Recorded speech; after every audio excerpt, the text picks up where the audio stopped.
నేను మీ సతీష్. ఏపీ రాజధాని మూడు రాజధానుల అంశం మరో మలుపు తిరిగింది. రాజధానుల నిర్ణయంలో కేంద్రానికి ఎలాంటి పాత్ర లేదని కేంద్ర ప్రభుత్వం స్పష్టం చేసింది. ఈ మేరకు ఏపీ హైకోర్టులో కౌంటర్ అఫిడవిట్ను దాఖలు చేసింది. చట్టసభల్లో సభ్యుల మధ్య జరిగిన చర్చ కోర్టుల్లో న్యాయ సమీక్ష పరిధిలోకి రాదని స్పష్టం చేసింది కేంద్ర హోంశాఖ. ఇక రాష్ట్రాల రాజధానిపై నిర్ణయం తీసుకోవడం కేంద్రం పరిధిలోనిదా, రాష్ట్రం పరిధిలోనిదా అనే అంశంపై దాఖలైన పిటిషన్పై కేంద్ర హోంశాఖ ఈ కౌంటర్ అఫిడవిట్ దాఖలు చేసింది. రాజధానుల నిర్ణయం ఆయా రాష్ట్రాల పరిధిలోని అంశంగా కేంద్ర హోంశాఖ మరోసారి స్పష్టం చేసింది. రాజధానుల నిర్ణయంపై కేంద్రానికి ఎలాంటి పాత్ర లేదని తేల్చి చెప్పింది. మరోవైపు రాజధాని నిర్ణయంపై సుమారు 32 పిటిషన్లు దాఖలయ్యాయి. ఈ పిటిషన్లపై గతంలోనే కౌంటర్ దాఖలు చేయాలని కేంద్రంతో పాటు రాష్ట్ర ప్రభుత్వాలకు కోర్టు ఆదేశించింది. అలాగే కేంద్ర హోంశాఖ ఏపీ హైకోర్టులో కౌంటర్ అఫిడవిట్ దాఖలు చేసింది. మరోవైపు పరిపాలన వికేంద్రీకరణ, జేఎన్ రావు కమిటీ, హైపవర్ కమిటీ నివేదికలను సవాల్ చేస్తూ దాఖలైన పిటిషన్లపై విచారణ జరిపిన హైకోర్టు తదుపరి విచారణను హైకోర్టు ఈ నెల 14కు వాయిదా వేసింది.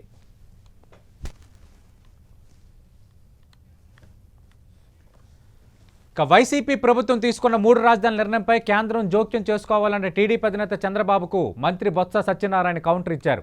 రాజధాని విషయంలో జోక్యం చేసుకోబోమని కేంద్ర హోంశాఖ హైకోర్టులో అఫిడవిట్లు దాఖలు చేసిన విషయాన్ని గుర్తు చేశారు. కేంద్రం కూడా ఒక చట్టమే తీసుకొస్తామన్నారు. అక్కడ ఇన్వెస్టర్స్ ఉన్నారు, ఇక్కడ రైతులు ఉన్నారు. ఇది బ్రీచ్ ఆఫ్ ట్రస్ట్. రైతులకు అన్యాయం జరిగింది.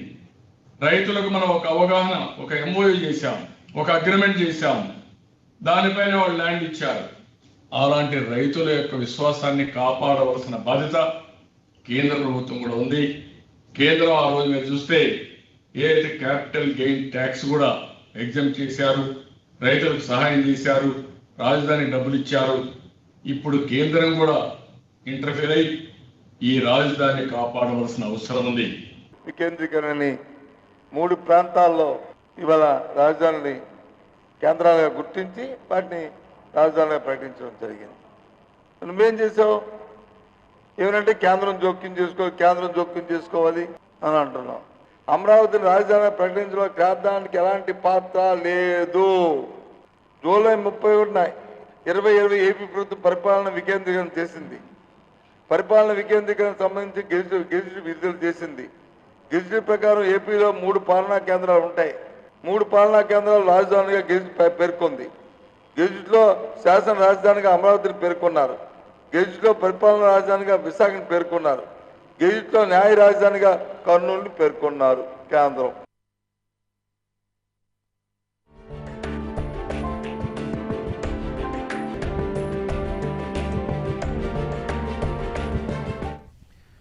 ఏపీలో రాజధాని రాజకీయం రసవత్తరంగా మారుతోంది. రాజధాని అంశంపై కేంద్రం జోక్యం చేసుకోవాలన్న టీడీపీ డిమాండ్పై 24 గంటలు తిరగకుండానే బీజేపీ సర్కార్ హైకోర్టులో అఫిడవిట్తో గట్టి కౌంటర్ ఇచ్చింది. మరోవైపు టీడీపీ డెడ్లైన్ రాజకీయంపై వైసీపీ విరుచుకుపడుతోంది. ఈ ప్రతికూల పరిస్థితుల్లో ఇప్పుడు టీడీపీ ఏం చేయబోతోంది? కేంద్రం అఫిడవిట్తో క్యాపిటల్పై క్లారిటీ వచ్చేసినట్టేనా? ఇదే అంశంపై వాటి మిడ్ డిబేట్ ప్రస్తుతం చర్చలో పాల్గొంటున్నారు ఆంధ్రప్రదేశ్ బీజేపీ ఉపాధ్యక్షులు విష్ణువర్ధన్ రెడ్డి గారు, వైఎస్ఆర్ కాంగ్రెస్ పార్టీ అధికార ప్రతినిధి కొండా రాఘవరెడ్డి గారు, అలాగే ఫోన్ లైన్లో ఉన్నారు టీడీపీ అధికార ప్రతినిధి రామకృష్ణ ప్రసాద్ గారు. రామకృష్ణ ప్రసాద్ గారు, కేంద్రం జోక్యం చేసుకోవాలి, అయోధ్య విషయంలో ఎంత సీరియస్నెస్ ప్రదర్శించారో అమరావతి విషయంలో కూడా అంతే సీరియస్నెస్ ప్రదర్శించాలని మీ పార్టీ అధినేత ప్రకటించి 24 గంటలు గడవక ముందే ఈరోజు కేంద్ర హోంశాఖ అఫిడవిట్ దాఖలు చేసింది. మా పరిధి కాదు, పూర్తిగా రాష్ట్రం పరిధి రాజధాని అంశం అని. అంటే మీరు అంటున్న ఈ కేంద్రం జోక్యం ఖచ్చితంగా ఏదో ఒక సందర్భంలో కేంద్రం జోక్యం చేసుకుంటుందన్న మీ ఆశలపై నీళ్ళు చల్లినట్టేనా?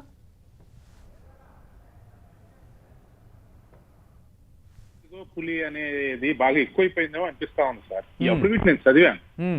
ఈ అఫిడవిట్ లో ఉన్నటువంటిది ఏంటంటే ఒక పిటిషన్ వేసిన దానిలా ఆ రాజధాని విభజన అంశాలు వాటికి సంబంధించి వాటన్నిటిని రీఆర్గనైజేషన్ ఎన్ని చేస్తే ఆ అండర్ సెక్రటరీ గారు అఫిడవిట్ వేస్తా సెక్షన్ 1 పిటిషన్ 132/18 ఒక పెండింగ్ ఉంది ఆల్రెడీ సుప్రీం కోర్టులో. రాజ్యసభలో మాట్లాడినటువంటిది ఇందాక చూసాను నేను. అంటే నేను టీవీలో చూసిన దానికి వాస్తవానికి ఎంత తేడా ఉంటుంది అనేది నాకే ఈ రోజు అనుభవం అయింది. అందుకని మీకు ఇంత క్లారిటీగా చెప్తున్నాను.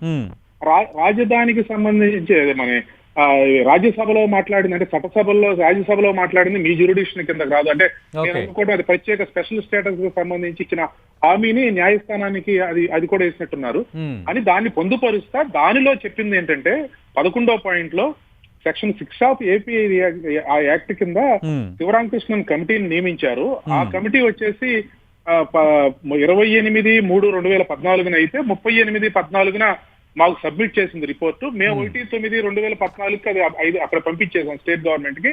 అట్లా 23/4/2015 నోటిఫై చేసింది క్యాపిటల్ అని చెబుతా వారు చెప్పింది అంటే state is decided by the respect to capital, state government central government no role in it. అంటే దానిలో ఏ రోల్ లేదు అని చెప్పారు. అసలు ఇది అంటే ఒక లాయర్ గా ప్రాక్టీసింగ్ అడ్వకేట్ గా అయితే నేను చెప్పేది ఏంటంటే ఇది భాష్యాలు ఏమన్నా చెప్పుకోండి, రాజకీయంగా నేను మాట్లాడిన కానీ లేదండి. రామకృష్ణ ప్రసాద్ గారు ఓకే మీరు అడ్వకేట్ కాబట్టే నేను డిబేట్ లో మిమ్మల్ని ఈరోజు చూస్ చేసుకోవడం జరిగింది. Subsequently government of Andhra Pradesh vide government order dated 23/4/2015 notified that the capital city may be named as Amaravati అంటూనే it may further be mention that the capital city of the state is decided by the respective state government, central government has no role in it అని mention చేసిందా లేదా? అదే చెప్తుంది. ఇది కేంద్ర హోంశాఖ ఇచ్చిన అఫిడవిటే కదా. రేపు మీరు అంటున్న రాజధాని వ్యవహారం సంబంధించి స్పందించాల్సింది కేంద్ర హోంశాఖే కదా. అంటే నేను ఇది రాజకీయంగా కూడా మాట్లాడదలవట్లేదు సార్, ఎవరైనా మాట్లాడండి, నేను ఒక లాయర్ గానే మాట్లాడుతున్నాను. ఓకే ఇది అంటే ఒక అడ్వకేట్ గా ప్రాక్టీసింగ్ అడ్వకేట్ నేను కూడా అఫిడవిట్ చూడక ముందు ఉన్నటువంటి అభిప్రాయం వేరు. నేను నాని గారికి సమాధానం ఇచ్చినప్పుడు కూడా ఏమి ఇచ్చారు నేను చూడలేదు. అదే జయదేవ్ గారికి స్టేట్ గవర్నమెంట్ కి సంబంధించి ఇచ్చారన్నారు, నేను చదవలేదు ఆనెస్ట్. అంటే నేను కూడా ఎందుకు వర్రీ అవుతుంది అంటే నేను ఇప్పుడు దాకా అనుకున్నది వేరు, ఇది వేరు సార్. ఇక్కడ చెప్పింది ఏంటంటే స్పష్టంగా రాష్ట్ర రాజధానులు వేరు, రాష్ట్రాల రాజధానులు అనే ప్రశ్న వచ్చిందా? ఈ రాష్ట్ర రాజధానికి సంబంధించినటువంటి దానికి సంబంధించి వాళ్ళు చెప్పింది ఏంటంటే ఇది స్టేట్ గవర్నమెంట్ ఇట్లా సో అండ్ సో ఇట్లా డిసైడ్ చేసుకుంటా వచ్చిందని చెప్తా, ఈ ప్రొసీజర్ లో వచ్చిందని చెప్తా, దానిలో మా పాత్ర లేదు అని చెప్పారు. అంతేగాని రామకృష్ణ ప్రసాద్ గారు ఒక నిమిషం సార్, అంటే నేను మీకు అవకాశం ఇస్తాను. రామకృష్ణ ప్రసాద్ గారు ఇక్కడ వేరే రాజధానిలా ఒక రాజధాని అనే అంశం అనేది ఒక్క నిమిషం పక్కన పెడితే ఈరోజు పిటిషన్లు ఏపీ రాజధాని వ్యవహారం సంబంధించి హైకోర్టులో వేసిన పిటిషన్లు గతంలోనే హైకోర్టు ఆదేశాలు జారీ చేసింది. రాష్ట్ర ప్రభుత్వం కేంద్ర ప్రభుత్వం రెండింటినీ ప్రతివాదులుగా చేర్చింది, రెండు సమాధానం చెప్పాలని ఆదేశాలు జారీ చేసింది. ఈరోజు కేంద్ర హోంశాఖ ఒక క్లారిటీ ఇచ్చింది. ఖచ్చితంగా ఏపీకి వ్యవహారం సంబంధించి ఇచ్చిన క్లారిటీ కదా ఇది. ఇవ్వడే అదే సార్ చెప్తుంది. మన జనరల్ కామెంట్ గా ఎలా చూస్తాం ఇది అందుకని చెప్పేది అంటే కోర్టులో మాట్లాడితే ఇంకా క్లారిటీ ఎందుకంటున్నానంటే అలా ఇవ్వలేదు. ఇది నేను చెప్పేది ఏంటంటే నేను మళ్ళా మాట్లాడేది సార్, ఎవరు ఎలా ఉన్నా రాజకీయాలు మాట్లాడి నేను లాయర్ గా మాట్లాడేది ఏంటంటే అలా ఇవ్వలా. నేను ఇప్పటిదాకా కూడా అలా ఇచ్చిందేమో అనుకున్నాను, అలా లేదు ఇది. అంటే మళ్ళీ once again telling practising advocate అలా ఈ విషయంలో మా పాత్ర లేదు అన్నారు. అంతేగాని రాజధానుల విషయంలో వాళ్ళ పాత్ర ఉంటుందా లేదా, అసలు రాజధానులు అనేవి కేంద్ర ప్రభుత్వ పరిధిలోకి వస్తుందా లేదా, అది వేరే డిబేట్. అంటే నేను అనేది అది నేను అదే పాయింట్ మీద మీకు అడుగుతున్నా. మీరన్నట్టు కరెక్టే, మీరన్నట్టు central government has no role in it అంటే పాత్ర లేదని చెప్పిన మాట వాస్తవమే. కానీ దానికి ముందు ఉన్న రెండు పేరాలు it may further be mention that the capital city of the state is decided by the respective state government అని కూడా మెన్షన్ చేశారు ఇందులో పేజీ నెంబర్ 6లో 11వ పాయింట్. అదే సార్, అదే మా పాత్ర లేదంది రాష్ట్ర ప్రభుత్వాలు నిర్ణయించుకోవచ్చు అంటే దాని అర్థం మీ ఇన్వాల్వ్ అవడానికి ఏం లేదని చెప్పడమే కదా. ఈ అఫిడవిట్ పూర్తిగా ఈ రాష్ట్రానికి సంబంధించిన అంటే ఇప్పటిదాకా నాకున్న అవగాహన అది మేబీ నేనే ఇప్పటిదాకా అర్థం చేసుకోవడంలో ఇన్ని రోజుల నుంచి నేనే ఫెయిల్ అయ్యానేమో. నేను అనేది ఏంటంటే నేను మాట్లాడతా ఇప్పుడు నేను అనేది ఏంటంటే ఈ అఫిడవిట్ స్పష్టంగా ఈ రాష్ట్రానికి సంబంధించిన రాజధాని గురించి చేసినటువంటి మాట నిజం, దాన్ని కాదంటలేదు. ఈ రాష్ట్ర అది దానిలో పొందుపరచబడిన ప్రతి అఫిడవిట్ లో మాట్లాడే ప్రతి పాయింట్ కూడా రీఆర్గనైజేషన్ యాక్ట్ తో పోల్చి చూస్తా ప్రతి దాన్ని కూడా ఇలా జరిగింది అని చెబుతా దీన్ని డిసైడ్ ఇట్లా శివరామకృష్ణ కమిటీ చేశారు పలానా దానికి ఇట్లా చేశారు ఇవన్నీ చెబుతా చివరిలో ఆ నిర్ణయం అనేది రాష్ట్ర ప్రభుత్వమే తీసుకుంది, మా రోల్ లేదు అని చెప్పినటువంటిది అది నిజం కూడా కదా. కేంద్ర ప్రభుత్వం రోల్ ఎందుకు ఉంది? ఇప్పుడు అక్కడ డిసైడ్ చేసింది శాసనసభ లేదా ఇక్కడ పార్టీలు లేదంటే ఇక్కడ ప్రభుత్వం. నేను అదే అడుగుతున్నా మీకు, కేంద్ర ప్రభుత్వం రోల్ లేదని మీరు చెప్తున్నారు, కేంద్ర ప్రభుత్వం రోల్ మాది లేదని వాళ్ళు అఫిడవిట్ ఇచ్చారు. అలాంటప్పుడు కేంద్రం జోక్యం చేసుకోవాలని మీరు అడగడంలో అర్థం ఉంటుందా? రేపొద్దున ఏం రైట్ ఉందని కేంద్రం జోక్యం చేసుకుంటుంది ఇప్పుడు క్లియర్ కట్ వాళ్ళు చెప్పిన తర్వాత? అది న్యాయస్థానంలో లేదు, ఇక్కడ రోల్ లేదు అని చెప్పిన తర్వాత కింద కూడా ఏం చెప్పారు కదా, నేను ఒక టీవీలో స్కూలింగ్ చూసా. అట్లాగే ఈ 3 రాజధానులు కూడా ఏర్పాటు చేస్తున్నారు, దానిలో కూడా మేము ఇన్వాల్వ్ కాము అని చెప్పి చెప్పినట్టుగా చెప్పారు. 3 రాజధానులు కింద 12వ పేరాలో వాళ్ళు రాసిన మాట నిజం. Right right I have affidavit copies, నేను అదే మీకు చదివి వినిపించాను. ఇన్వాల్వ్ మీరు 11 వరకు చదివారు సార్, 12వ పేరా? 12వ పేరా కూడా నా దగ్గర ఉంది. 12వ పేరా కూడా అదే further the government of Andhra Pradesh through Andhra Pradesh decentralisation and inclusive development of all reasons act 2020 published it in state gazette notification 31/7/2020 has provided the 3 shall be 3 seats of governance in the state of Andhra Pradesh to be called as a capitals as under అని 3 capital ని చెప్పారు. బిల్లుకు సంబంధించి చెప్పినటువంటి దాన్ని మాత్రం ఉదహించారు. Okay, చెల్లుబాటు అవుతుందా కాదా, దానిలో Right. జోక్యం చేసుకుంటామా లేదా, Right. ఈ అంశాలు ఎక్కడ ప్రస్తావించలేదు. Okay. అది నేను చెప్పబోయేది. రైట్. వాళ్ళు చెప్పింది ఏంటంటే రాష్ట్ర రాజధాని నిర్ధారణ పలానా జరిగింది, ఓకే, ఈ నిర్ణయం అంటే ఇంకా కేంద్రానికి ఛాన్స్ ఉంది జోక్యం చేసుకోవడానికి అంటారా? ఆ క్లారిటీ నేనేమన్నానంటే కాన్స్టిట్యూషన్ ఆ క్లారిటీ రావాలి. అంటే ఇప్పుడు ఇది ఏర్పడినటువంటి రాజధానులని మార్చే ప్రక్రియ రాష్ట్ర ఇప్పుడు దాకా నేను మళ్ళీ చెప్తున్నాను, మేబీ నేనే ఫెయిల్ అయ్యాను. లేదు మీరు ఇక్కడ ఫెయిల్ అయ్యారా నేను పాస్ అయ్యాను అనేది కాదు. ఇక్కడ ప్రజెంట్ లా సిచ్యువేషన్ తర్వాత అఫిడవిట్ లో పారా నంబర్ 11 పారా నంబర్ 12 ఆధారంగా మనం మాట్లాడుతుంది. గతంలోనే కేంద్రం జోక్యం చేసుకోదంటే మీ పార్టీకి సంబంధించిన ఎంపీలు గల్లా జయదేవ్, కేసినేని నాని అడిగినప్పుడు చెప్పిన సమాధానాలు మన ముందు ఉన్నాయి. ఈ రోజు కేంద్ర రాష్ట్ర హైకోర్టులో రాజధానికి సంబంధించి పిటిషన్ వేసినప్పుడు కేంద్ర ప్రభుత్వాన్ని ప్రతివాదిగా చేర్చినప్పుడు కేంద్ర హోంశాఖ ఇచ్చిన అఫిడవిట్ లో కూడా క్లియర్ కట్ గా అదే చెప్పారు. అంటే ఇక్కడ క్లియర్ కట్ గా కేంద్రం ఇన్వాల్వ్ అవ్వదు, కేంద్రం పాత్ర లేదని తేలిపోయింది కదా. ఇంకా మీకు ఆశ ఉందా కేంద్రం మళ్ళీ ఇన్వాల్వ్ అవుతుంది, ఈ నిర్ణయం వెనక్కి మళ్ళీ వస్తుందని? సార్ అదే మళ్ళీ అదే చెప్తుంది నేను అనేది. అందుకనే మళ్ళీ నేను మాట్లాడితే పొలిటికల్ అనుకుంటాను, నేను లాయర్ గా మాట్లాడుతున్నాను అన్ని సార్లు చెప్పింది. మీరు రెండు మాట్లాడాలి. అఫిడవిట్ లో అలా చెప్పింది, అలా చెప్పాలి. అఫిడవిట్ లో అలా చెప్పలేదు. నేను ఎందుకంటున్నానంటే ప్రాక్టీసింగ్ అంటే అలా చెప్పారు. మేము ఇన్వాల్వ్ అవుతాము, ఇన్వాల్వ్ లేము, మాకు సంబంధం ఉంది, మాకు సంబంధం లేదు అని చెప్పాలా. ఆ నిర్ణయం వరకు central government has no role in it అంటే దాని అర్థం ఇంకా పాత్ర లేదని చెప్పడం కదా. రామకృష్ణ ప్రసాద్ గారు ఓకే, అది కూడా మాట్లాడదాం. విష్ణువర్ధన్ రెడ్డి గారు, విష్ణువర్ధన్ రెడ్డి గారు, నిన్న చంద్రబాబు నాయుడు ఒక ప్రకటన చేశారు, కేంద్రం కూడా జోక్యం చేసుకోవాలి, అమరావతి ఇక్కడ అయోధ్య లాగే దీన్ని కూడా ఒక సీరియస్ ఇష్యూగా తీసుకోవాలని నిన్న ఆయన ఒక ప్రకటన చేశారు. ఈరోజు కేంద్ర హోంశాఖ ఒక అఫిడవిట్ దాఖలు చేసింది. కానీ దాన్ని ఇంకా పూర్తి ఒక కేంద్రం అభిప్రాయంగా కేంద్రం ఫైనల్ నిర్ణయంగా చూడడానికి లేదు, అది ఒక కండిషన్గా ఉందని మాత్రం అఫిడవిట్లో చెప్పిందని రామకృష్ణ ప్రసాద్ గారు అంటున్నారు.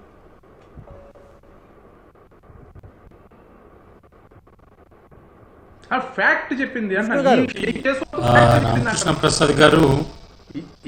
రామకృష్ణ ప్రసాద్ గారు డ్యూయల్ రోల్, తెలుగుదేశం పార్టీ నాయకుడు. ఆయన కొన్ని వాస్తవాలు మాట్లాడేదానికి అడ్వకేట్ గా కూడా కొన్ని ఇబ్బందులు ఉంటాయి. ఏదేమైనా కానీ మనం అఫిడవిట్ ఏదైతే కోర్టులో ఫైల్ చేశారో అఫిడవిట్ ను మనం డిబేట్ కాలేదు. నెంబర్ 1 ఏంటంటే తెలుగుదేశం పార్టీకి సంబంధించిన ఇద్దరు లోక్సభ సభ్యులు ఇద్దరు పార్లమెంట్ లో క్వశ్చన్ వేశారు అధికారికంగా. వాళ్ళు అడిగినటువంటి ప్రశ్నలు ఇద్దరు సమాధానము కేంద్ర ప్రభుత్వం ఇప్పుడు అఫిడవిట్ కంటే కూడా ముందు ఇచ్చింది. లోక్సభలో question number 1480 dated 11/2/2020 Kesineni Nani గారు సేమ్ ప్రశ్న అడిగారు. అడిగినప్పుడు కేంద్ర హోంశాఖ మంత్రి నిత్యానంద రాయ్ స్పష్టంగా రిటర్న్ మూలకంగా ఇచ్చాడు, పార్లమెంట్ లో ప్రకటన కూడా చేశాడు. దాంట్లో చెప్పింది ఏంటంటే ఇప్పుడు మీరు ఏదైతే కోర్టులో సబ్మిట్ చేసినటువంటి అఫిడవిట్ ఏదైతే ఉందో దాన్ని as it is where it is capital city of the state is decide by the respective state government. Central government has no role in it. అంటే స్పష్టంగా కేంద్ర ప్రభుత్వము రాష్ట్ర ప్రభుత్వాలు క్యాపిటల్ నిర్ణయించేటువంటి విషయంలో కేంద్ర ప్రభుత్వము సంబంధం లేదనే విషయం చెప్పింది. అది ఇప్పుడు చెప్పడమే కాదు, చంద్రబాబు నాయుడు గారు ముఖ్యమంత్రిగా ఉన్న సందర్భంలో కూడా 2014లో ఆయన నిర్ణయం తీసుకునేటప్పుడు కూడా కేంద్ర ప్రభుత్వానికి నేను అమరావతిలో క్యాపిటల్ పెడుతున్నాను మీ అనుమతి ఏంటని మేము అడగలేదు. చంద్రబాబు నాయుడు గారు కూడా నేను క్యాపిటల్ అమరావతిలో మా రాష్ట్రం నిర్ణయించుకుంది, దీన్ని మీరు కేంద్ర ప్రభుత్వం ఆమోదించండి అని చెప్పి లేఖ రాశాడు తప్ప మేము ఎక్కడ క్యాపిటల్ పెట్టుకోవాలో మీరు చెప్పండి అని చెప్పలేదు. అయితే శివరామకృష్ణన్ కమిటీ 2014 ముందు విభజన చట్టం సందర్భంలో ఉమ్మడి ఆంధ్రప్రదేశ్ మీద కూడా ఇచ్చింది నివేదిక. జిల్లాలు ఎన్నున్నాయి, వాటిలో ఉన్నటువంటి పరిస్థితులు ఎన్ని, ఉద్యోగాలు ఎన్నున్నాయి, తర్వాత ఎక్కడ పెడితే క్యాపిటల్ బాగుంటుంది అని అప్పుడు 2014 విభజనకు ముందు శివరామకృష్ణ కమిటీ కేంద్ర ప్రభుత్వం వేసింది. విభజన అయిన తర్వాత 2 రాష్ట్రాలకు సంబంధించిన క్యాపిటల్ ఎక్కడ పెట్టుకోవాలనేటువంటిది ఇప్పటిదాకా ఉన్న మార్గదర్శకాల ప్రకారం ఆ రాష్ట్ర ప్రభుత్వాలకు సంబంధం. ఇక్కడ ఏంటంటే చంద్రబాబు నాయుడు గారు తెలుగుదేశం పార్టీ వైసీపీ మధ్య జరుగుతున్న రాజకీయ పోరులో తెలుగుదేశం పార్టీ గత 220 రోజుల నుంచి మేము ఆపుతాము, ఆ రకంగా ఆపుతాము, ఈ రకంగా ఆపుతామని నిన్న చేతులు ఎత్తేసింది. ఏదో రాజీనామా చేస్తానన్నాడు చంద్రబాబు నాయుడు గారు, లేదా మీరు రాజీనామా చేయండి అన్నాడు. మళ్ళీ యూటర్న్ తీసుకున్నారు. ఇప్పుడు రాజీనామాల గురించి మాట్లాడట్లేదు. చేస్తారో లేదో చేయరో లేదో తెలియదు. ఎందుకు రాజీనామా చేస్తారని చంద్రబాబు నాయుడు గారు అన్నాడో లేదో తెలియదు. ఇప్పుడు రాజధానికి సంబంధించిన విషయంలో నిన్న ఉన్నపల్లంగా మళ్ళీ ఒక ప్రెస్ కాన్ఫరెన్స్ పెట్టి ఆయన అందరూ రాజీనామా చేస్తాడేమో చంద్రబాబు నాయుడు గారు 23 మంది ఎమ్మెల్యేలతో అని అనుకున్నారు. ఆయనేమో కేంద్రం జోక్యం చేసుకోవాలి అన్నాడు. నేను తెలుగుదేశం పార్టీకి లేదా రాష్ట్ర ప్రజలకు టెంటివి ధర ఒక విషయాన్ని చెప్పదలుచుకున్నా. ఆంధ్రప్రదేశ్తో పాటు మిగతా రాష్ట్రాలు ఎవ్వరూ అడగనన్ని సార్లు సమైక్య స్ఫూర్తి గురించి, రాష్ట్రాలకు ఉన్నటువంటి ఫెడరల్ స్ఫూర్తి గురించి మీరు జోక్యం చేసుకోవద్దండి అని ఎక్కువ సార్లు చెప్పినటువంటి వ్యక్తి చంద్రబాబు నాయుడు గారు. చివరికి ఏ దశలోకి వెళ్ళిపోయాడు చంద్రబాబు నాయుడు గారు అంటే, మీరు ఈడీ రావద్దు, సిబిఐ రావద్దు, ఇన్కమ్ ట్యాక్స్ రావద్దు, అసలు మా రాష్ట్రంలో మీకేం పని అని జీవోలు చేసినటువంటి వ్యక్తి బరిదెగించి చంద్రబాబు నాయుడు గారు. మరి ఇప్పుడు చంద్రబాబు నాయుడు గారు వైఫల్యాన్ని కప్పిపుచ్చుకునేకి నరేంద్ర మోడీ జోక్యం చేసుకోవాలి, బీజేపీ జోక్యం చేసుకోవాలి, కేంద్రం జోక్యం చేసుకోవాలి అని అసలు సమస్యను పక్కతో పట్టిస్తున్నారు. ఈ రోజు వైఎస్ఆర్ కాంగ్రెస్ పార్టీ, తెలుగుదేశం పార్టీ 2 పార్టీల చేతిలో 33,000 ఎకరాల అమరావతి రైతులు నలిగిపోతున్నారు. వాళ్ళ ఉద్యమంలోకి చంద్రబాబు నాయుడు గారు అన్ని పార్టీలు ఇప్పుడు మేము కూడా మద్దతు ఇస్తున్నాం. అమరావతి వాళ్ళ న్యాయమైన సమస్యల కోసం పోరాడుతున్నాము, న్యాయం జరగాలనుకుంటున్నాము. మరి చంద్రబాబు నాయుడు గారు ఏం చేశాడు? ఆయన వెనకున్నాడు, ఢిల్లీలో ఉద్యమం అన్నాడు, ఇక్కడ అమరావతి ఉద్యమంలో కొంతమంది పార్టీ నేతలు పెట్టాడు. అంటే చివరిగా ఒక విషయం చెప్తా సతీష్ గారు, ఆంధ్రప్రదేశ్ లో అమరావతికి సంబంధించిన విషయంలో ఈ రోజు అఫిడవిట్ తోటి తెలుగుదేశం ఎంపీలు పార్లమెంట్ లో అడిగిన ప్రశ్నలకు సమాధానంతో భారత ప్రభుత్వ పరంగా ప్రభుత్వం జోక్యం చేసుకునేటువంటి అవకాశం ఉండదు. భారతీయ జనతా పార్టీ ప్రతినిధిగా కేంద్రం జోక్యం చేసుకుంటుందన్న ఇక ఆశలు పై ఇక నీళ్లు పడినట్టేనా, ఇంకా తలుపులు మూసుకుపోయినట్టేనా? ఇప్పుడు సతీష్ గారు, ఇప్పుడు చంద్రబాబు నాయుడు గారు విఘ్నుడు, 14 సంవత్సరాలు ముఖ్యమంత్రి, రాజ్యాంగం మీద అవగాహన ఉంది, చట్టాల మీద తెలివి ఉంది. అసలు భారతదేశంలో చట్టాలను ఎట్లా ఉపయోగించుకోవాలో చట్టాలను చుట్టాలు చేసుకునేటువంటి శక్తి చంద్రబాబు నాయుడు గారు. అట్లాంటి వ్యక్తికి రాజ్యాంగం తెలియక మాట్లాడుతున్నాడు అని అనట్లేదు. రోజు ఆంధ్రప్రదేశ్ లో విషయంలో అంటే సతీష్ గారు మనం చేయగలిగేది రాజకీయ కారణాలతోటి 2014లో కలిసి ఇవన్నీ ఉన్నాయి. విషయం అంటే అతనికి అవగాహన ఉంది రాజ్యాంగం మీద. ఇప్పుడు అమరావతి రైతులకు A1 ముద్దాయి తెలుగుదేశం పార్టీ, A2 ముద్దాయి వైఎస్ఆర్ కాంగ్రెస్ గాంధీ గారు అమరావతి రైతుల విషయంలో వచ్చేసాయి చంద్రబాబు నాయుడు A2 ముద్దాయి వైఎస్ఆర్ కాంగ్రెస్ పార్టీ అంటున్నారు విష్ణువర్ధన్ రెడ్డి గారు. మీ 2 పార్టీల రాజకీయ క్రీడ మధ్యలో 33,000 ఎకరాలు ఇచ్చిన రైతులు నలిగిపోతున్నారని.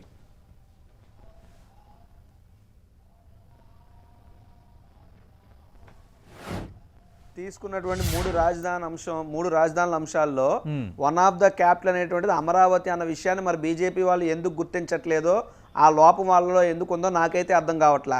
ఈ రోజు అమరావతి అనేటువంటి ప్రాంతాన్ని మెట్రోపాలిటన్ రీజన్ గా మా ప్రభుత్వం గుర్తించింది అన్న విషయాన్ని ఈ కేంద్ర ప్రభుత్వంలో ఉన్నటువంటి ఈ బీజేపీ పార్టీ కానీ ఆ తెలుగుదేశం పార్టీ గారి ఎందుకు వాళ్ళు చెవికెక్కించుకోవట్లేదో మాకైతే అర్థం కావట్లా. మేము ఒకటే చెప్తున్నాం, అమరావతి ప్రాంతంలో అభివృద్ధి అనేటువంటిది ఆగదు. అమరావతి ప్రాంతం కూడా ఆంధ్రప్రదేశ్కి రాజధానే. At the same time Visakhapatnam పరిపాలనా రాజధాని, కర్నూలు న్యాయ రాజధాని.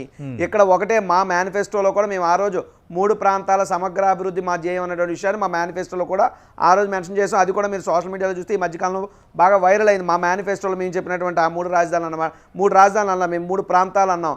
3 ప్రాంతాలను ఎలా అభివృద్ధి చేయాలంటే పరిపాలనా వికేంద్రీకరణ జరగాలి. ఇక్కడ ఒక విషయాన్ని గమనించాలి సార్, చంద్రబాబు నాయుడు గారు కానీ తెలుగుదేశం పార్టీ వారు కానీ ఇప్పటి వరకు కూడా ఉమ్మడి మద్రాసు రాష్ట్రం నుండి మీరు తీసుకోండి సార్, అప్పుడంతా మా ఇక్కడ ప్రాంతం యొక్క సొమ్మును కష్టాన్ని ఏదైతే ట్యాక్సుల రూపంలో ఆర్థిక వనరులు అందిస్తే తీసుకెళ్లి మద్రాసు చెన్నై ప్రాంతాన్ని అభివృద్ధి చేశారు, తన్ని తోశారు, గెంటేశారు. తర్వాత మళ్ళీ ఇక్కడ ప్రాంతాన్ని కట్టిన ట్యాక్సులు తీసుకెళ్ళి హైదరాబాద్లో పెట్టారు, తని తోసారు, పడ్డారు. ఇంకెంతసేపు మా ఉత్తరాంధ్ర ప్రాంతాన్ని తని తోయించుకోమని అంటారా మీరంతాని? మా ఉత్తరాంధ్ర ప్రాంతం యొక్క వాసులు ఎప్పుడు కూడా ఉత్తరాంధ్రని ఉత్తి ఆంధ్రగా చూశారు తప్ప ఉత్తరాంధ్రకు ఉజ్వల భవిష్యత్తును తీసుకురావాలనే ఆలోచన ఎందుకు ఎవరు చేయలేదు. ఈరోజు బీజేపీ పార్టీ గుర్తు చేస్తా ఉన్నా, వాళ్ళ తాలూకా మేనిఫెస్టోలో కానీ వాళ్ళు ఇచ్చినటువంటి అనేక హామీల్లో కానీ కర్నూలు న్యాయ రాజధాని, కర్నూలుకి హైకోర్టు తీసుకెళ్లాలనేటువంటి డిమాండ్ వాళ్ళు చేసినటువంటిదే. వాళ్ళు చేసిన డిమాండ్ వాళ్ళ ప్రభుత్వంలో పార్టీగా ఉంటున్నటువంటి 2014 నుండి 2018 వరకు నేను ఒక మాట చెప్తున్నాను సార్. 2014లో వీళ్ళు టీడీపీతో పొత్తులో ఉన్నారు కదా, టీడీపీ బీజేపీ పొత్తుతోనే కదా ప్రభుత్వం వచ్చింది. వీళ్ళ మంత్రులు కేంద్రంలోనే, వాళ్ళ మంత్రులు రాష్ట్రంలోనే ఉన్నారు కదా. మరి ఉన్నప్పుడు మీరు ఎందుకు కర్నూలుకి హైకోర్టు ఎందుకు మీరు తీసుకోలేకపోయారు అంటే that is not your failure. మీరు ఇచ్చినటువంటి హామీని రాయలసీమ వాసుల్ని మీరు మోసం చేసినట్టు కాదా? మీరు ఇచ్చినటువంటి హామీని కూడా ఈ రోజు జగన్మోహన్ రెడ్డి గారు ఒక టార్చ్ బ్యారర్ లో వచ్చి కర్నూలుకి న్యాయ రాజధాని, విశాఖపట్నానికి పరిపాలనా రాజధాని ఇస్తుంటే మీరు ఎందుకు ఆయన్ని శబాష్ అన్నటువంటి మాట మీరు ఎందుకు మాట్లాడలేకపోతున్నారు నాకైతే అర్థం కావట్లేదు. ఒక్క విషయాన్ని అయితే చెప్తా విష్ణన్న, ఒక్క నిమిషం మీరు మాట్లాడని చెప్పి మౌనంగా ఉన్నా, దూరంగా ఉన్నా. ఒక్క నిమిషం విష్ణన్న, చూడకూడదని రామకృష్ణ ప్రసాద్ గారు అంటున్నారు, దానిపై ఏమంటారు? సరే, రామకృష్ణ ప్రసాద్ గారు కానీ తెలుగుదేశం పార్టీ వారు కానీ దాన్ని ఫైనల్ కంక్లూజన్ గా చూస్తారా చూడరా అన్నది మాకు తెలియదు. కానీ ప్రభుత్వ పరంగా కానీ ప్రజల పరంగా కానీ దాన్ని ఫైనల్ కంక్లూజన్ గా అనుకుంటున్నారు. అందులో అయితే సందేహం ఏం లేదు. ఎందుకంటే బీజేపీ అధ్యక్షుడు సోము వీర్రాజు గారు కూడా అదే మాట చెప్పారు. పార్టీ పరంగా మేము ఏమైనా మాట్లాడతాం కానీ కేంద్రానికి ఇందులో ఏ విధమైనటువంటి జోక్యం లేదు. ఒకటైతే చెప్తున్నాను, బీజేపీ పార్టీ వారు కానీ టీడీపీ పార్టీ కానీ as a YSR Congress party కానీ ఇవన్నీ రాజకీయ పార్టీలు ఖచ్చితంగా రాజకీయ కోణంలో ఆలోచిస్తాయి. బట్ ప్రభుత్వం, గవర్నమెంట్ అనేటువంటి ప్రజల కోసమే ఆలోచిస్తుంది. ఇక్కడ జగన్మోహన్ రెడ్డి గారి నేతృత్వంలో ఉన్నటువంటి రాష్ట్ర ప్రభుత్వం కానీ అక్కడ నరేంద్ర మోడీ గారి నేతృత్వంలో ఉన్నటువంటి కేంద్ర ప్రభుత్వం కానీ ఖచ్చితంగా రాష్ట్ర దేశ ప్రజల మంచి కోసమే ఆలోచిస్తారు. వీళ్ళు రాజకీయాలు ఆలోచించరు. పార్టీ వ్యక్తులుగా ఇప్పుడు నేను ఒక అధికార ప్రతినిధిగా ఉన్నాను, లేదంటే గొట్టిపాటి రామకృష్ణ గారు ఆయన అధికార ప్రతినిధి, మాదంతా పార్టీ లైన్ ఉంటుంది. ప్రభుత్వాలు తీసుకునే లైన్ మాత్రం ఖచ్చితంగా ప్రజలకు మంచి చేయాలనే ఉంటది. ఇక్కడ ఆఖరిగా నేను ఒక్క మాట అయితే చెప్తాను సతీష్ గారు, చంద్రబాబు నాయుడు గారు మాట్లాడితే చెప్పేటటువంటి మలేషియా, కొలంబోలు కూడా ఈ శ్రీలంకకి ఎన్ని రాజధానులు అండి? 2 రాజధానులు, జయవర్ధనేపురం, కొలంబో. మలేషియాకి ఎన్నండి? కౌలాలంపూర్, పుత్రాజయ మలేషియాకి. అలాగే దేశంలో అనేక దేశాల్లో ఉన్నాయి 2-3 రాజధానులు. ఉంటే వచ్చినటువంటి నష్టం ఏంటి? ఈ రోజు విశాఖపట్నానికి ఉన్నటువంటి దీన్ని మనం సద్వినియోగం చేసుకోవాలి. Port connectivity, land connectivity, industrial లేదా కానీ వైజాగ్ చెన్నై ఇండస్ట్రియల్ కారిడార్, విశాఖపట్నాన్ని ఒక ముడిసరిగ్గా తీసుకుని ముందుకు పోకూడదు. అంటే ఇంత ఎక్స్పీరియన్స్ ఉంటే ఇంకా కేంద్రం జోక్యం చేసుకుంటుందని చంద్రబాబు నాయుడు ఎలా అంటారు? క్లియర్ కట్గా కేంద్రం అఫిడవిట్ ఇచ్చింది, గతంలో సమాధానాలు కూడా చెప్పింది. ఇప్పుడు వైసీపీ వర్సెస్ టీడీపీ ఆడుతున్న ఈ రాజకీయ క్రీడలో తెలుగుదేశం పార్టీ ఇప్పుడు కేంద్రాన్ని బీజేపీని లాగటం అనేది ఖచ్చితంగా ఇది రాజకీయం అంటున్నారు. వాస్తవం కదా? ఇప్పుడు నేను చెప్పేది అదే సార్. కేంద్రం ఇన్వాల్వ్ అవుతుందా అవదా, లేదంటే వాళ్ళకున్న ఇబ్బందులు ఏంటి, ఫెడరల్ సిస్టమ్, ఇవన్నీ వేరు. కానీ ఇప్పటిదాకా చెప్తున్నటువంటి మాటగా ఇందాక కూడా చెప్పారు వారు, అది కూడా నాకు పంపిస్తున్నానండి. ఎందుకంటే ఇదే ప్రశ్నకి సమాధానం గనక వారు పార్లమెంట్ లో ఎందుకంటే నేను చదవకుండా మాట్లాడకూడదు కాబట్టి చెప్తున్నాను. పార్లమెంట్ లో ఇదే ప్రశ్నకి అదే సమాధానం చెప్పారని చెప్తున్నారు. ఈ ప్రశ్నకి సమాధానం అయితే మాత్రం ఇది ఈ రాష్ట్రానికి సంబంధించిన అంశం వరకు వారు ప్రస్తావించడం జరిగింది. సెక్షన్ 6 కింద అదే 12వ పేరాలో స్పష్టంగా రాశారు. క్యాపిటల్ ని నిర్ధారణ చేయటం కోసం శివరామకృష్ణ కమిటీ చేశారని, దానికి సంబంధించి వచ్చినటువంటి దాన్ని చేశారని, రాష్ట్ర ప్రభుత్వం 2015లో దీని నోటిఫికేషన్ ఇచ్చిందని, ఆ నిర్ణయంలో నేను అదే అడుగుతున్నా. మీ పార్టీకి చెందిన 2 ఎంపీలు ప్రశ్నలు అడిగినప్పుడు కేంద్రం హోంమంత్రిత్వ సహాయ మంత్రి నిత్యానంద రాయ్ ఇచ్చిన సమాధానం నుంచి ఈరోజు కేంద్ర హోంమంత్రిత్వ శాఖ దాఖలు చేసిన అఫిడవిట్ వరకు ఇంకా మీకు లేదు, ఇంకా కేంద్రం జోక్యానికి స్కోప్ ఉందని అంటారా? లేదంటే మీరు కూడా ఓకే ఇక ఇది కేంద్రంపై ఇక మాకు ఆశలు లేవంటారా? ఇక్కడ మనకి క్లారిటీ రావాల్సిన అంశం ఏంటంటే, ఇంకా క్లారిటీ రాలేదంటారా? ఇందాక కూడా నేను పదే అర్థం చేస్తుంది, ఇక్కడ ఏర్పడినటువంటి రాజధానిని తరలించేటువంటి రైట్స్ ఉన్నాయా లేవా అనేది స్పష్టంగా ఎక్కడా లేదు. అది కనుక అఫిడవిట్లో పొందుపరిచారనుకోండి, Okay. ఇక నేను మాట్లాడటానికి ఏం లేదు. ఆల్రెడీ ఏర్పడినటువంటి రాజధానిని ఎన్ని భాగాలైనా చేసుకోవడానికి గానీ, Okay. ఎక్కడికైనా మార్చుకోవడానికి గానీ రాష్ట్ర ప్రభుత్వానికి, ఏ రాష్ట్ర ప్రభుత్వానికైనా హక్కు ఉంది అనేది, ఏ రాష్ట్రానికి ఆ రాష్ట్ర ప్రభుత్వం అనేది ఉంది అంటే ఇది మాట్లాడటానికి లేదు. ఇక్కడ వీళ్ళు క్లియర్ కట్ గా మాట్లాడే కేంద్రం కూడా 2 సార్లు చెప్పింది, ఇందులో కూడా అది మెన్షన్ చేశారు కదా రామకృష్ణ అదే ప్రసాద్ గారు. సార్, పాయింట్ నేను నెంబర్ 1. చెప్తుంది, సార్, రెండోది నేను కాన్స్టిట్యూషన్ లో నేను చెప్తున్నా, ఒక రాష్ట్రం ఏర్పడేటప్పుడు ఏర్పడడానికి ఇప్పుడు ఆర్టికల్ 3 ఇవన్నీ వాటిలో నిబంధనలు ఎలా ఉన్నాయో ఆ నిబంధనల పరంగా కేంద్రం ఎంత వ్యవహరించాలో అంతే వ్యవహరిస్తుంది కదా. అలాగే ఈ విషయంలో కూడా అకార్డింగ్ టు ద కాన్స్టిట్యూషన్ మాట్లాడుతున్నారు కదా. సార్ నేను చెప్తుంది, ఈ రాష్ట్రానికి సంబంధించిన అంశం వరకే కేంద్ర ప్రభుత్వం ఇచ్చిన క్లారిఫికేషన్. నేను అదే అడుగుతున్నా, మీరు అడుగుతుంది కూడా ఈ రాష్ట్రానికి సంబంధించే కదా, కేంద్రం జోక్యం చేసుకోవాలి. ఈ రాష్ట్రానికి సంబంధించిన క్లారిఫికేషన్ వారు ఏం చెప్పారంటే, అమరావతి అనేది రాష్ట్ర ప్రభుత్వమే నోటిఫై చేస్తుంది, మేము ఇన్వాల్వ్ కాలేదు అని చెప్పారు. అది నిజమే కదా అంటున్నాను. కాదని అది వాళ్ళు ఏమి చెప్పారు, అమరావతిని వాళ్ళు పెట్టమన్నారు, కేంద్ర ప్రభుత్వం. ఇప్పుడు ఇక్కడ చెప్పేది ఏంటంటే, కేంద్ర ప్రభుత్వం అక్కడ ఒక కమిటీ వేస్తుంది రాజధానికి సంబంధించి. విష్ణు గారు ఒక్క నిమిషం కంక్లూడ్. రామకృష్ణ గారు ఓకే, మీరు అందరూ చెప్పారు ఆ పాయింట్స్. ఒక్క నిమిషం రామకృష్ణ గారు దయచేసి. గొట్టిపాటి గారికి అడుగుతాను, గొట్టిపాటి గారికి ఒకటి అడుగుతున్నా. గొట్టిపాటి గారు, ఇప్పుడు గొట్టిపాటి రామకృష్ణ ప్రసాద్ గారు తెలుగుదేశం పార్టీలో అడ్వకేట్ కూడా, ఆయనకు లీగల్ నాలెడ్జ్ కూడా ఉంది, ఒక పొలిటీషియన్ కాకుండా లీగల్ నాలెడ్జ్ కూడా ఉంది. ఇప్పుడు ఆంధ్రప్రదేశ్లో గత ప్రభుత్వం చంద్రబాబు నాయుడు గారు అమరావతిని రాజధానిగా డిసైడ్ చేశాడు. చేసిన తర్వాత ఆయన కేంద్రానికి లేఖ రాశాడు, మేము మా శాసనసభ ఇది తీర్మానం చేసింది, మాకు ఇది అనుకూలమైనటువంటి ప్రాంతము, మేము ఇక్కడే ఇవన్నీ చేస్తాము. చిన్న ఉదాహరణ మీకు చెప్తాను. ఎయిమ్స్ అనంతపూర్లో పెట్టాలనేది భారత ప్రభుత్వం యొక్క ప్రతిపాదన. భారత ప్రభుత్వం రాయలసీమ ప్రాంతంలో ఉన్న ఒక ఎయిమ్స్ ని పెడితే బాగుంటుంది, విజయవాడ కానీ లేదా విశాఖపట్నంలో కానీ ఆల్రెడీ హైయెస్ట్ ఇన్స్టిట్యూషన్స్ ఉన్నాయి కాబట్టి పెడితే బాగుంటుంది. చంద్రబాబు నాయుడు ఏమన్నాడు, మా రాష్ట్రము మా ఇష్టం, మేము ఎక్కడైనా పెట్టుకోవచ్చు, రాష్ట్రాలకు సంబంధించిన హక్కు, మేము భూమి నీళ్లు కరెంటు ఎక్కడిస్తే అక్కడ మీరు ఇన్స్టిట్యూట్ పెట్టాలని చెప్పి, అంటే అమరావతిలో పెట్టాలని చెప్పి ఆయన ఎయిమ్స్ ను మార్చేశాడు. సెంట్రల్ యూనివర్సిటీ కూడా అనంతపూర్ లో పెట్టాలని కేంద్ర ప్రభుత్వం ప్రయత్నం చేస్తే చివరికి దాన్ని కూడా మార్చాలని ప్రయత్నం చేసి, ఎందుకు ఈ అధికారాలు చూపించాడు చంద్రబాబు నాయుడు గారు. ఎందుకంటే ల్యాండ్ ఇచ్చేది మేము, పవర్ ఇచ్చేది మేము, వాటర్ ఇచ్చేది మేము, కాబట్టి మీరు ఎట్లా మాట్లాడతారండి. ఎందుకు నేను ఈ రెండు చెప్పానంటే, మళ్ళీ బీజేపీ కొట్లాడింది కాబట్టి అనంతపూర్లో పెట్టారు. ఎందుకు చెప్పానంటే, సతీష్ గారు ఒక్క నిమిషం, రాష్ట్ర ప్రభుత్వాలు రాష్ట్ర ప్రభుత్వాలు క్యాపిటల్ అనేటువంటిది ఈ రోజు రాజకీయపరమైన అంశాలతోటి మారుస్తున్న సందర్భంలో మేము వైఎస్ఆర్సీపీకి తెలుగుదేశం పార్టీకి చెప్పేది ఏంటంటే, అమరావతిలో ఉన్న రైతులకు, అమరావతిలో ఉన్న ప్రజలకు 33,000 ఎకరాలు ఇచ్చింది ఇప్పుడు వైసీపీ ప్రభుత్వం వచ్చింది, వాళ్ళకి న్యాయం చేయని చెప్పి. రాజీవ్ గాంధీ గారు, ఇప్పుడు ఏదున్నా కూడా రైతులను అడ్రస్ చేయాల్సిన బాధ్యత మీదే కదా అంటున్నారు విష్ణు గారు. మన సమయం కూడా అయిపోయింది, ఖచ్చితంగా అడ్రస్ చేస్తారా సార్? ఖచ్చితంగా రైతులకి అండగా మా ప్రభుత్వం ఉంటుంది, రైతులకు ఎక్కడ ఏమీ అన్యాయం జరగదు, 3 ప్రాంతాలను సమగ్రంగా మేము అభివృద్ధి చేస్తాం. బట్ మా ఫైనల్ పాయింట్ ఒక్క మాట నేను చెప్తున్నా, చంద్రబాబు నాయుడు గారు కానీ తెలుగుదేశం పార్టీ వారు కానీ ఒక్క మాట సతీష్ గారు ప్లీజ్ సతీష్ గారు ప్లీజ్, హలో మాట్లాడండి. గతంలో తెలంగాణ సెంటిమెంట్ ఉందని చెప్పి గతంలో తెలంగాణ సెంటిమెంట్ ఉంది, తెలంగాణ కావాలి అని చెప్పి కేసీఆర్ గారు మాట్లాడితే, అప్పుడున్న ప్రభుత్వాలు కాదు లేదు అంటే ఆయన ఆ సెంటిమెంట్ నిరూపించుకోవడానికి ఆయనకున్న కొద్దిపాటి మంది ఎమ్మెల్యేలతో గెలిచి సెంటిమెంట్ ప్రూవ్ చేశాడు. మీకు దమ్ముంటే వినండి, మధ్యలో రావద్దు. గొట్టిపాటి రామకృష్ణ గారు వినండి, మీకు దమ్ముంటే, చంద్రబాబు నాయుడు గారికి దమ్ము ధైర్యం ఉంటే మీ 23 మంది ఎమ్మెల్యేలతో రాజీనామా చేసి ప్రజల్లోకి వెళ్ళండి, గెలిచొచ్చి అప్పుడు మాట్లాడండి తప్ప రాజధాని ఒక శ్మశానంలో తయారు చేసినటువంటి వ్యక్తులు మీరంతా అమరావతి నిజమైన ద్రోహులు. చంద్రబాబు నాయుడు తెలుగుదేశం పార్టీ, మీరు ఈ రోజు అమరావతికి ఏం చేశారు?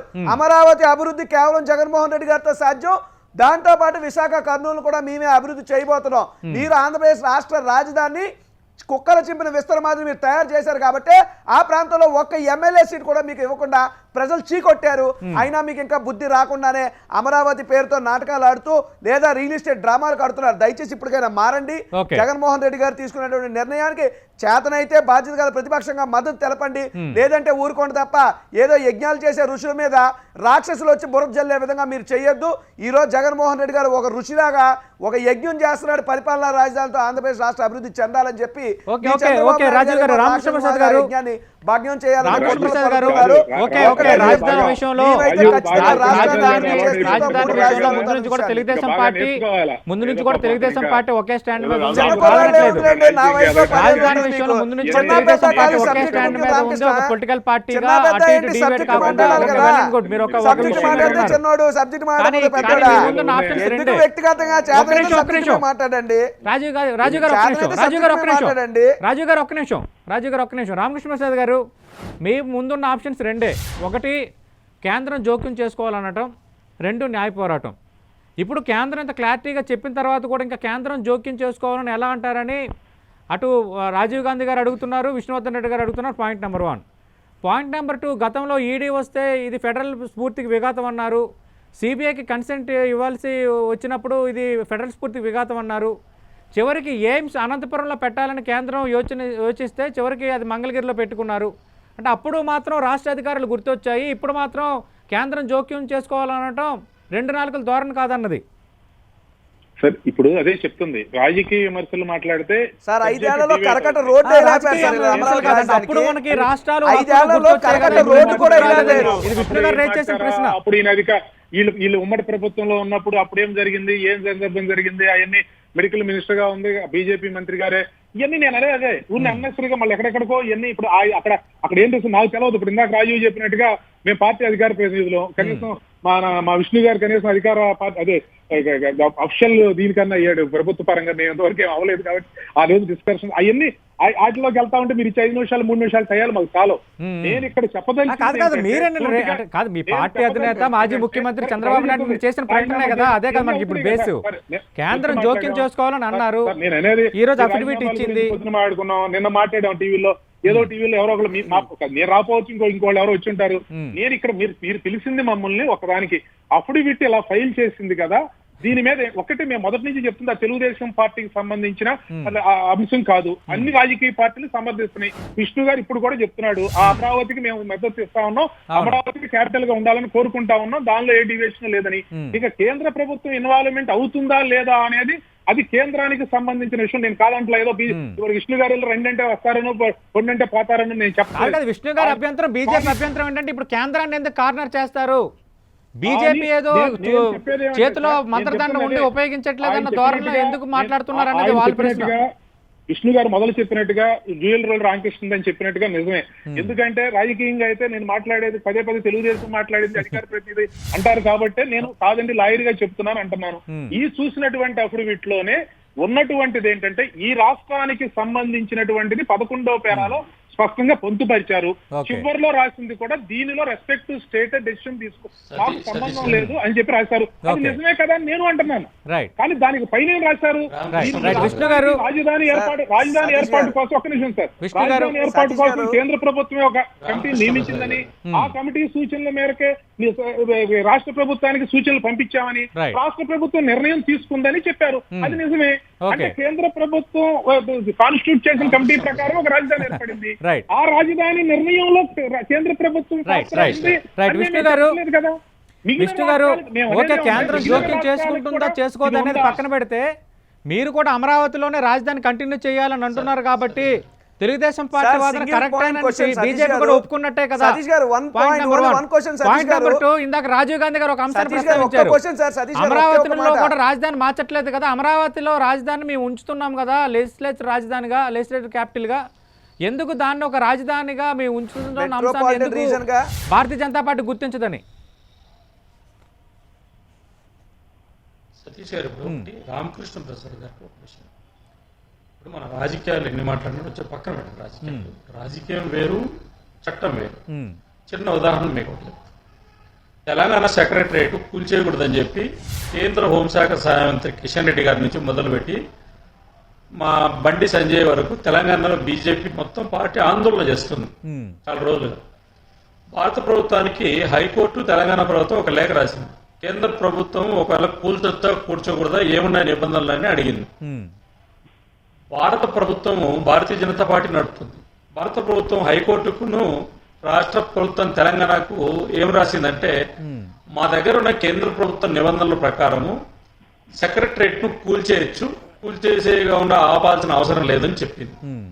ఇక్కడ అర్థం ఏంటంటే భారతీయ జనతా పార్టీ తెలంగాణ ప్రజల తరపున మా ఉద్దేశాన్ని అక్కడ సెక్రటరేట్ తెలంగాణలో కూల్చకూడదని పోరాటం చేస్తున్నా కానీ భారత ప్రభుత్వం నరేంద్ర మోడీ గారి నేతృత్వంలో ఉన్న ప్రభుత్వము, కిషన్ రెడ్డి గారి కేంద్ర హోంశాఖ సహాయ మంత్రిగా ఉన్న ప్రభుత్వము కేసీఆర్ ప్రభుత్వానికి అనుకూలంగా లెక్క రాసింది. ఎందుకు? అది చట్టం. విష్ణు గారు ఒక్క మాట, చట్టం వేరు, పార్టీలు వేరు. ఇప్పుడు తమ్ముడు రాజీవ్ గాంధీ స్పష్టంగా ఒక విషయం చెప్పాడు, రాజకీయ పార్టీలు వేరు, ప్రభుత్వ నిర్ణయాలు వేరు. నేను ఒక్క విషయాన్ని ఇక్కడ మన గొట్టిరాపటి రామకృష్ణ ప్రసాద్ గారికి ఎందుకు చెప్తున్నానంటే, తెలుగుదేశం పార్టీ మీరు అనుభవజ్ఞులైనటువంటి ఒక పొలిటికల్ పార్టీ. మీ దగ్గర న్యాయ కోవిదులు ఉన్నారు. నేను ఇప్పటిదాకా నేను చట్టాన్ని చుట్టమనే పదం కూడా మీకు వాడాను, మీకు ఆ విషయం తెలుసు. మీకు సమగ్రమైనటువంటి రాజకీయ అనుభవం ఉంది.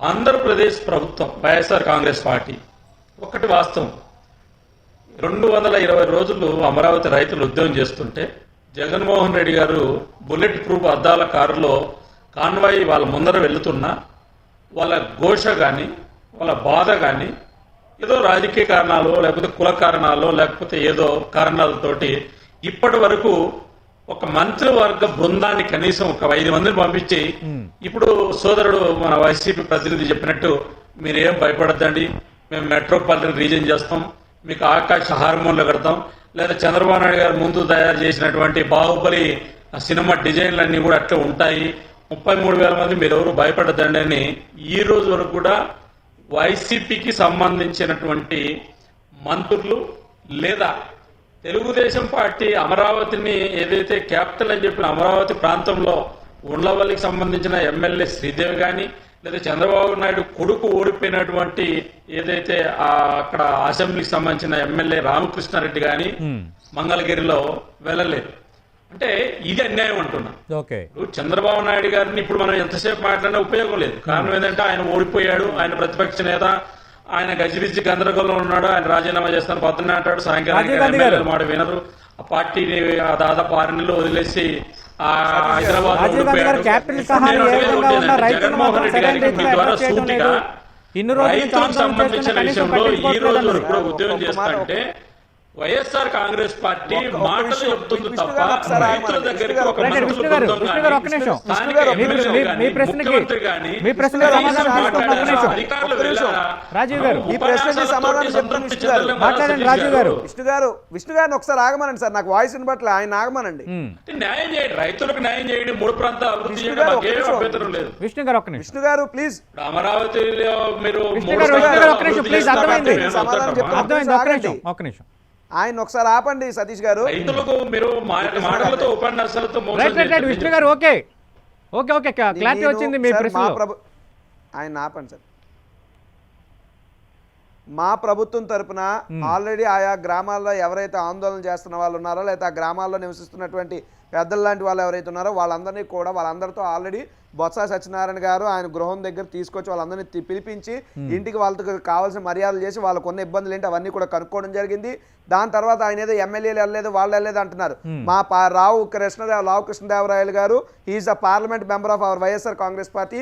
ఆయన స్వయంగా దీక్షా శిబిరానికి వెళ్ళి వాళ్ళతో పాటు వాళ్ళు వేసుకున్నటువంటి పచ్చకండు ఈయన కూడా వేసుకుని మీకు మా ప్రభుత్వం అండగా ఉంటుంది, మీకు ఏం కావాలో అడగండి, మీ తరపున ముఖ్యమంత్రి గారితో మాట్లాడేటు పూచీకత నాది అని చెప్పి ఆయన కూడా మాట్లాడారు. అదేవిధంగా అక్కడ ఉన్నటువంటి మా ప్రజాప్రతినిధులు కూడా రైతులతో కానీ వాళ్ళ కుటుంబ సభ్యులతో కానీ మాట్లాడుతూనే ఉన్నారు. ఇక్కడ ఒకటి విషయాన్ని గమనించాలి సార్, ఉద్యమం అనేటువంటిది ప్రజల్లోంచి పుట్టాల్సినటువంటి ఉద్యమానికి అయితే ఖచ్చితంగా ఎంతటి పెద్ద శక్తులైనా తల వంచుతాయి. కానీ ఉద్యమం అనే ముసుగేసుకునేటువంటి రియల్ ఎస్టేట్ వ్యాపారస్తుల యొక్క బెదిరింపులకి లేదా తాటాకు చెప్పులకి జడవాల్సినటువంటి అవసరం పరిస్థితి ఏదైతే ఇందాక వాళ్ళలో రియల్ రైతులు లేరా, అందరూ రియాల్టర్లేనా? నేను అదే అంటున్నా, అది చెప్తున్నా. ఎవరైతే రియల్ రైతులు ఉన్నారో, ఎవరైతే కొద్దిపాటి మంది రియల్ రైతులు ఉన్నారో వాళ్ళందరూ కూడా చంద్రబాబు నాయుడు గారు కానీ ఆయన తాబేదారులు కానీ ఆయన పచ్చ మీడియా కానీ లేనటువంటి దాన్ని జరుగుతున్నటువంటి అభూత కల్పనలు సృష్టించి రైతుల్ని భయభ్రాంతులకు గురి చేస్తున్నటువంటి పరిస్థితుల్లో అటువంటి రైతులకు మేము అండగా ఉంటాము, మీకు తోడుగా మేము ఉంటాము, మీరు ఇచ్చినటువంటి ప్రాంతాన్ని మేము అభివృద్ధి చేసి చూపిస్తాము అని చెప్పి మా యొక్క భరోసాని రైతులకు ఆల్రెడీ మా మున్సిపల్ మంత్రి గారు కానీ ఆ ప్రాంతంలో పార్లమెంట్ సభ్యులు కానీ ఇవ్వడం తెలియజెప్పడం జరిగింది. అదేవిధంగా రియల్టర్లు చేసేటటువంటి ఈ పెయిడ్ ఉద్యమం ఏదైతే కొంత భాగం అందులో ఉందో దాన్ని మేము పరిగణలోకి తీసుకోము. రెండవది ఏదైతే గొట్టిపాటి రామకృష్ణ గారు ఇందాక నుండి మాట్లాడుతూ శివరామకృష్ణ కమిటీ కానీ అఫిడవిట్ గురించి కానీ నేను ఒక్కటే అడుగుతున్నా, శివరామకృష్ణన్ గారు ఇచ్చినటువంటి రిపోర్టు మీ ప్రభుత్వంలోనే కదండి ఇచ్చారు. శివరామకృష్ణన్ గారి రిపోర్టులో అమరావతి అనేటువంటి ప్రాంతాన్ని రాష్ట్రానికి రాజధానిగా ఉంచండి అని చెప్పి రాసినటువంటి పాయింట్ ఏమైనా ఉందా? ఏ కమిటీ ఇచ్చిందని మీరు అమరావతిని రాజధాని పెట్టారు చెప్పమనండి. అసలు చట్టం మీద మీకు గౌరవం ఉందా? చట్టం ఏం చెప్పింది? ఇదే పార్లమెంట్ లో మంత్రి అలా మాట్లాడారు, ఈ ప్రశ్నకి ఎలా సమాధానం చెప్పారని గొట్టిపాటి గారు అంటున్నారు కదా. నిజంగా మీకు పార్లమెంట్ వ్యవస్థ అక్కడ చేసినటువంటి ఏపీ వినండి సార్, ఏపీ రీఆర్గనైజేషన్ యాక్ట్ లో రాజధాని ఉమ్మడి రాజధాని 17 హైదరాబాద్ అన్నారండి. ఈయన ఎందుకు వచ్చి పారిపోయి వచ్చాడు? ఎందుకు ఎవరు తాలూకా పరిగణలోకి తీసుకున్నారు? ఎవరు చెప్పాడు? ఏంటి అంటే మీకు నచ్చినట్టు మీరు వ్యవహరించి ఈ రోజు ప్రభుత్వం ఒక మంచి పని తీసుకొస్తే మీరు ఎందుకు ఆ మంచి పని మీద పరిగణిస్తున్నారు? ఖచ్చితంగా విష్ణు గారు కానీ గొట్టిపాటి రామకృష్ణ గారు ఎవరేమనుకున్నా అమరావతి ప్రాంతం కూడా రాజధాని, అమరావతి ప్రాంతాన్ని కూడా అభివృద్ధి చేస్తాం, విశాఖపట్నం కూడా అభివృద్ధి చెందుతుంది, కర్నూలు కూడా అభివృద్ధి చెందుతుంది. ఎప్పుడో జరిగిపోయింది దాని గురించి ఇప్పుడు నేను మాట్లాడకుండా అంతా అయిపోయిన తర్వాత ఇప్పుడు ఒక సంవత్సరం తర్వాత సతీష్ గారు జరిగిపోయింది కదా, మర్చిపోవచ్చు కదా, వదిలేయచ్చు కదా. ఎప్పుడో జరిగిపోయింది కదా, ఇప్పుడు ఎందుకు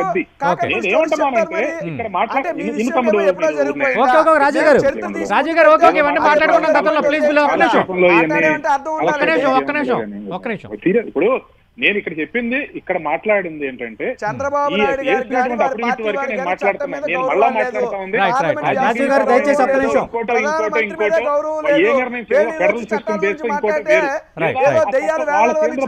దగ్గర ఉన్నటువంటి చట్టంలో కొంచెం పడి ఉందేమో నాకు తెలియదు.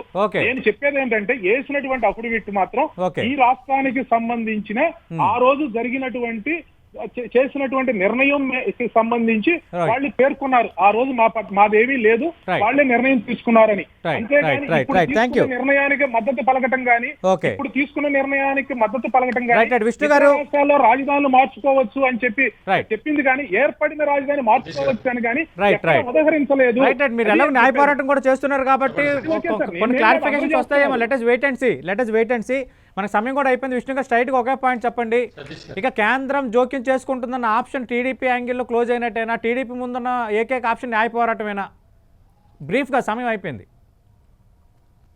డైరెక్ట్ ఇప్పుడు న్యాయ పోరాటం చేస్తారా లేకపోతే వేది పోరాటం చేస్తారా అనేది తెలుగుదేశం పార్టీ ఇష్టము. ఇక్కడ ఒక విషయం చెబుతాను, అంటే మీరు కూడా అమరావతి రైతుల తరఫున పోరాటం చేస్తా ఉన్నారు కదా, మీరే పోరాటం చేస్తున్నారు. మేము న్యాయ పోరాటం వీధి పోరాటం మీరు చేయబోయేది ఇప్పుడు ముమ్మడి సమయం అయిపోయింది. దయచేసి స్ట్రైట్ గా ఒకటి చెప్పండి. మీరు మనం కూర్చొని మాట్లాడాం. 2014 ముందు కూడా విభజన జరుగుతున్నప్పుడు మేము ఆపుతాం అని చెప్పి ఎట్లయితే మోసం చేశారో ఇప్పుడు అమరావతి రైతులు కూడా తెలుగుదేశం పార్టీ మళ్ళీ ఒక మోసం చేస్తుంది. అంటే ఒకటి చెప్తున్నా నేను, ఈ రోజు వైఎస్ఆర్ కాంగ్రెస్ పార్టీ దాగుడు మూతలు ఆపేసి అమరావతి రైతులకు ఆ ప్రాంతంలో భూములు ఇచ్చినటువంటి వాళ్లకు ఏ రకంగా న్యాయం చేస్తారో చెప్పాల్సిన అవసరం ఉంది. తెలుగుదేశం పార్టీ వైఎస్ఆర్ కాంగ్రెస్ పార్టీ రాజకీయ డ్రామాలో రాష్ట్రం నగిలిపోతుంది, అమరావతి రైతులు నలిగిపోతున్న విషయాన్ని విష్ణువర్ధన్ రెడ్డి గారు, ఇది వాటి మిడ్ డే డిబేట్.